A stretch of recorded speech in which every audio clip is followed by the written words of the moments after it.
বন্ধুরা, অনেকদিন আগে আমি নানার বাড়ি গেছিলাম। তো নানার বাড়ি যাওয়ার পর দুপুরে নানার সাথে খাইতে বসছি। তো দুপুরে নানার সাথে খাইতে বসার পর খাবারের প্রথমে আমি বিসমিল্লাহ বলতে ভুলে গেছিলাম। তো খাওয়ার মাঝখানে নানা আমাকে প্রশ্ন করতেছে, নাতি তুই কি খাওয়ার শুরুতে বিসমিল্লাহ বলেছিস? তো আমি বললাম, না নানা, আমি তো বিসমিল্লাহ বলতে ভুলে গেছি।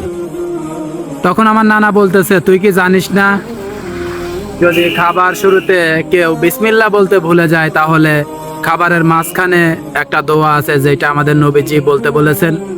তখন বললাম, নানা এই দোয়া তো আমার জানা নাই।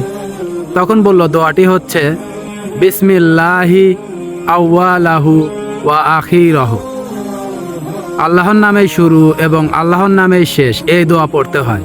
তখন বললাম, নানা আজকে আপনি শিখিয়ে দিলেন, আজকের পরে যদি খাবারের পূর্বে কখনো বিসমিল্লাহ বলতে ভুল হয় তাহলে আমি খাবারের মাঝখানে এই দোয়া পড়ব ইনশাআল্লাহ।